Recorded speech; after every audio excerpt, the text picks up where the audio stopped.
So these reflections I've decided to go public with all have the same message at the end. A short one, but wise one. Love is the answer, because I truly believe love will fix most of the world's problems. But how will that work? It doesn't seem to be a topic I've touched on too much yet. Understanding love and how it works is an important thing to do. However, I find it to be more important first to understand the behavior of our animal, how we fit into nature. The fact that we're alive in a time where access to knowledge is so open to the world is a biological lottery. You and I are alive at this very moment in time where we can access any bit of information that could enhance the quality of our lives instantly. It's like a lottery. Those odds to win the lottery are unfathomably stacked against us by a long shot. But just like winning the lottery, the winnings can be a curse in disguise without the responsible use of its winnings. The knowledge of all mankind has come to know brings great power to us, which cannot be beneficial to anyone unless we collectively exercise the highest degree of responsibility towards its use.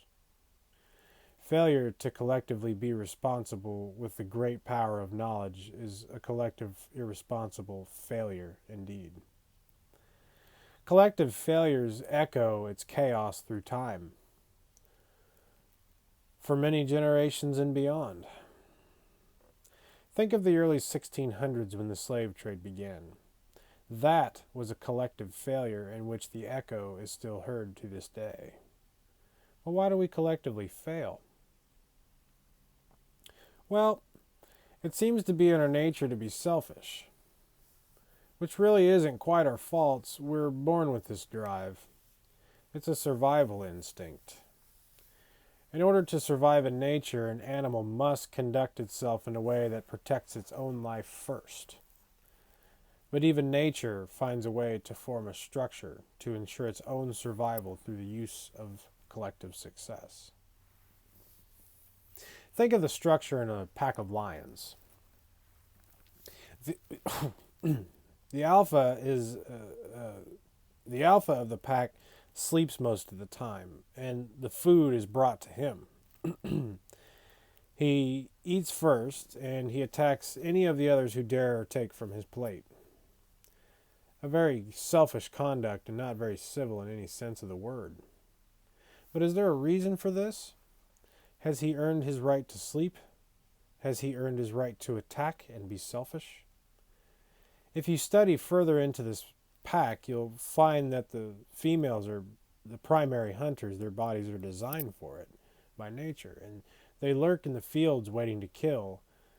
When prey catches their eye, they make their move and deliver the reward straight to the alpha. It almost seems like they're just serving a selfish and violent king with nothing in return, when in fact they owe their survival to the alpha. The alpha has a special, perfect balance of instinctual intuition, and he uses it to lead his pack to a particular place in the wild that has a fruitful supply of food.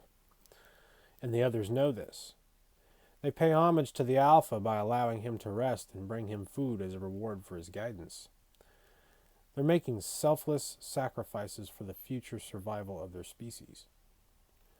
The other male lions are there to reproduce and teach the cubs to fight for the chance to hold the title as alpha, for the survival of their species' future. Occasionally, when an alpha shows a sign of weakness, another male will make an attempt to take his throne. Any sign of weakness in the alpha is a sign of weakness for the survival of their kind. The fight is a selfless sacrifice for the greater good. The risk is the scar. The pain by the alpha's claw is a sacrifice for the other male, and they must make that sacrifice to ensure the survival of his pack's future. Their nature is of a necessary violence, but it's nature's way of survival. If we attempt to introduce a tool to them that they could use to provide a constant supply of food and comfortable shelter, it would break down their structure. If these animals had the ability to speak and communicate more effectively like we do, that tool would evolve further and be passed down through the generations of their kind. Their structure would no longer be necessary to them, and they would lose touch with why they have a natural drive to be violent. Their technology would separate them from their origins, and they would never know why they do the things that they do in the first place. This is exactly what happened to us. Our tools evolved and separated us from nature, and as a result, we are no longer in touch with our nature. And if we're no longer in touch with our nature, how can we possibly tame the destructive elements for our natural drives in the first place? The fact that we have prisons with people in them is an indicator that control based on fear is a massive failure that has destroyed millions of lives and caused massive distrust between the people and the institution that serves the justice. Hence the phrase, snitches get stitches. Justice is the name of the tool used to stop our natural instincts so the rest of us can survive our technology. Criminals are not bad people, they are brave people. They are the alphas in the animal kingdom.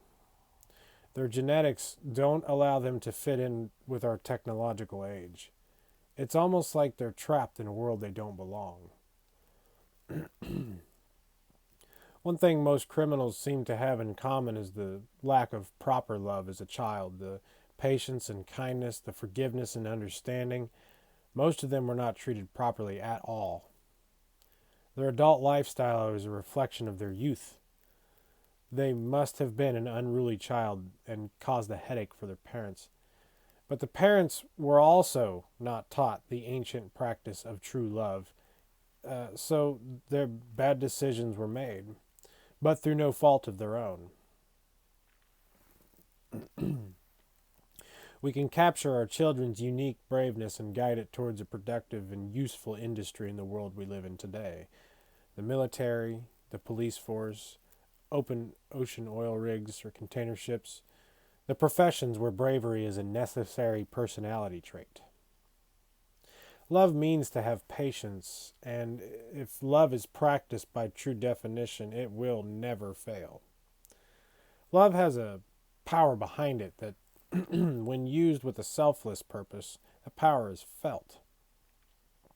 Sometimes we want to be loved, and sometimes we want to love someone else.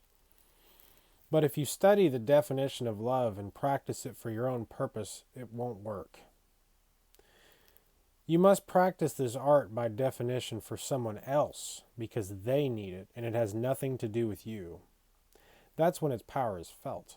That's when it makes a true and very real impact. The true definition of love must be shared with the world because it will make it a better one. And we must teach our children the art of this love to create the new butterfly effect that will last. This is what I call a collective win. But that journey can only start at home with you.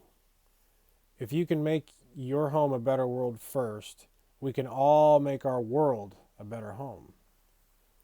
We must seek wisdom from somewhere, and we must learn the true definition of what love is and practice it every day, every chance you get.